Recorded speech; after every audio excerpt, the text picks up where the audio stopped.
everyone, I'm Shimmer, and in case you missed all the hype today and the ESO Live, I wanted to give you a quick rundown of the Dragon Bones DLC and Update 17 that will be coming out in February and will be available on PTS on Monday, January 8th. So stay tuned for some reviews and guides coming from the PTS. There will be time links below, so feel free to skip over some parts that you want, but let's get to it. First off, I want to give props to Finn, Jess, Gina, and Rich for sticking around while troubleshooting their technical issues they had and still delivering a live stream to us. They didn't have to do that, and it was late, and they're traveling tomorrow, so thanks, guys, for sticking around and answering our questions. But let's get to the DLC information and the Update 17 itself. First up are the two new dungeons, Stormcaller Peak and Fang Lair. I did record our reactions as we watched this live, but Stormcaller Peak will be between Stormhaven and Orsinium, as they're trying to show us here, and Fang Lair will be located between Bankurai and Craglorn, and will feature a reanimated bone dragon, which we'll watch the animation here. It's actually kind of cool. I'm jumping. What This is the intro. Hold on, we gotta see this. Oh, we got a dragon intro that everybody can see. Whoa! And that is it. That is Did you guys see it? That was so cool! I hope they can see it. Yeah, kind of.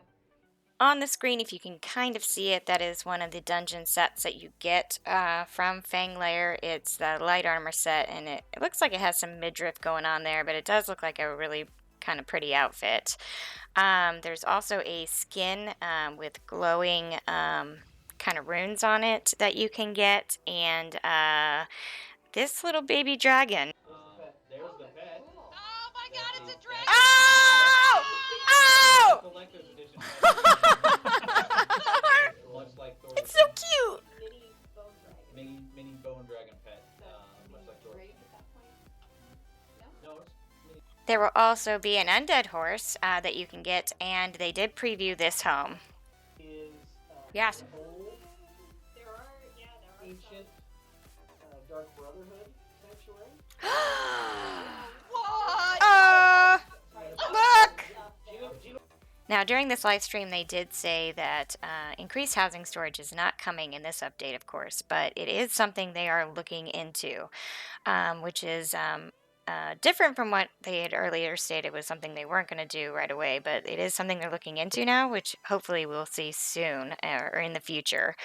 But let's talk about the storage containers. These are for your house. There are two different types that you can collect for a total of 8 that you can have for your account. They will be collectibles, so you will be able to access them with your alts.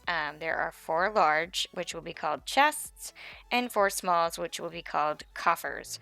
The 4 large chests can hold 60 items each, and the 4 small coffers can hold 30 items each for a total of 360 slots that you can store items in.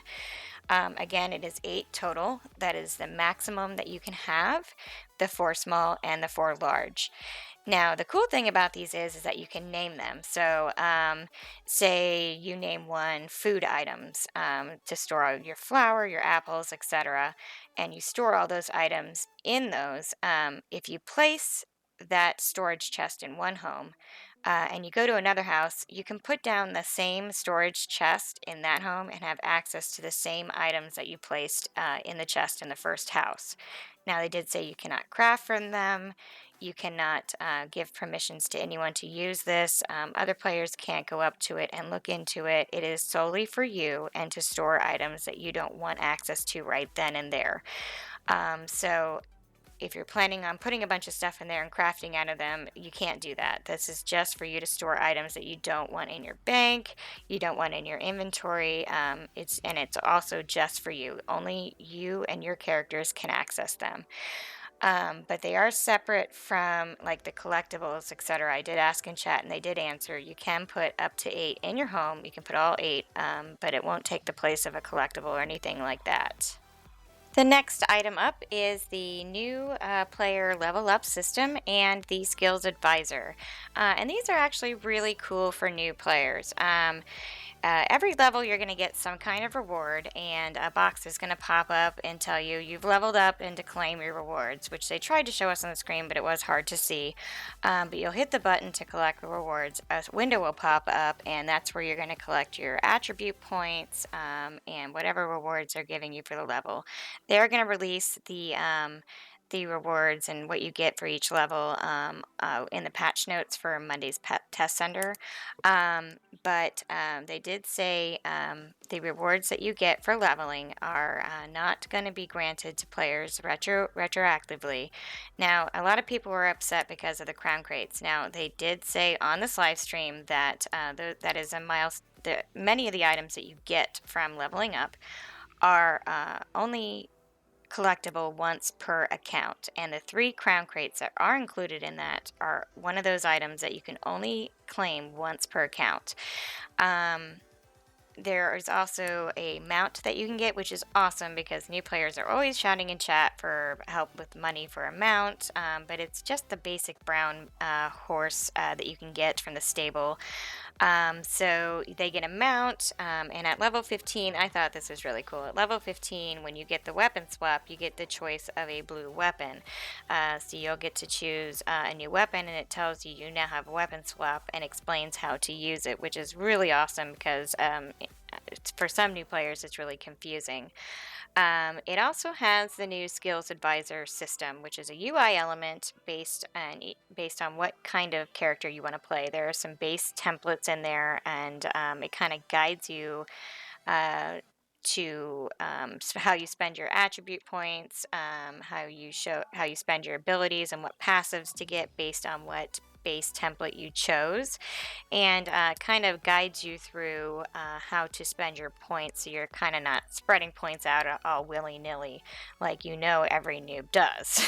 So that I think is an excellent addition to the game, and it's very welcoming to new players, and it keeps them engaged and it keeps them wanting to level. It also, when you level, it shows you what you're going to get next. So if you level, and you collect rewards, it's going to say, hey, this is what you're going to get your next level. So it kind of entices you to keep leveling. They also did explain on here that every 5 levels you will hit what's called a milestone, and that's where you're going to get your kind of bigger rewards. Like at level 15, you got your weapon, and at 20, I'm assuming, or 10, you get your basic brown mount. I'm not sure which one it is because, again, we don't know what they are right away, but those milestone levels will be the ones where you get your better rewards.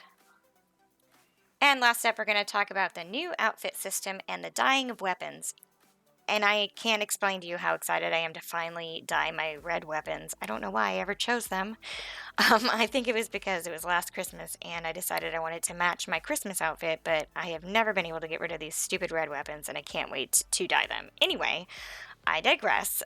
The dye stations will now turn into both the dye and outfitting station.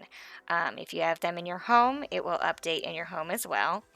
But how the outfitting system is going to work is it's going to be completely collectible based. So you won't be able to customize your armor on any looted looks. There have to be known motif collectibles.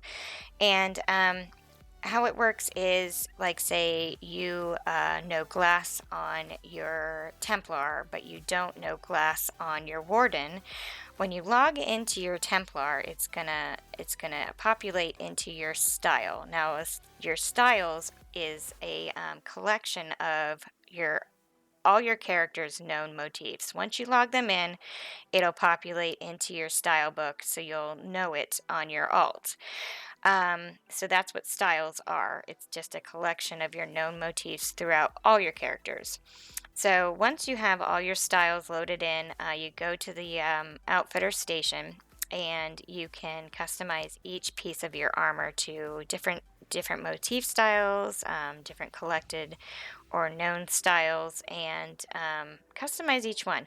They did say if you're, for instance, on your gloves in your light armor wear, you can actually make it heavy armor. You can't use like a glove on your head or a boot on your waist, but you can go hand to hand, leg to leg, just as long as it's a hand piece, heavy, light, or medium. They did say for weapons, though, you can go one hand to one hand. So if you are using a sword, you can make it look like an axe or a dagger, as long as it's a one-handed weapon. Um, you can also preview known or unknown motif styles through the same window in the dye and outfit station, or through the collections window, which is actually kind of awesome because we weren't able to do that before. So if you're looking at gloves, you can sort by unknown and kind of take a look at different motifs that you may not know to see if there's one that you would like to have that you can go out and buy. You just won't be able to save it. Now, when you save an outfit, there is going to be a cost associated with it. It all depends on how complex or how difficult to obtain the motif is. But when you save the outfit, you can name it, and there's a drop down menu, kind of like with your titles. To equip that outfit. Again, if you have a costume on, it will overwrite the outfit, so just keep that in mind. Now, each character will have one outfit slot to begin with, and if you want to purchase more, you can via the Crown Store. But how it worked in other games is like you'll save it, give it a name, and you can have different outfits for like different occasions. Like for Christmas, I had an outfit. I had like a really fancy outfit, a really silly outfit, and I would name them different things, and you would just use that drop down menu to kind of switch between them. Again, this doesn't change your armor look. It just kind of throws another outfit on top of it, kind of like a costume does, but it's a little more detailed. They did say you will be able to dye each individual piece based on how you want it to look, which is really actually really awesome. So if you want to look like an exploded bag of Skittles, you absolutely can. So along with the weapon dyeing, you can dye each individual piece. All in all, this is a really robust system and a lot more than I was expecting.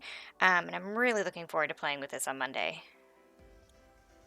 And that's it, guys. Thanks for watching. Don't forget to like and subscribe if you want to stay up to date with all my new content. I will be putting out some new Dragon Bones DLC things, so look forward to that. But what do you guys think? Do you like the update? Are you looking forward to any particular things? Let me know in the comments below. Take care. Have a good day.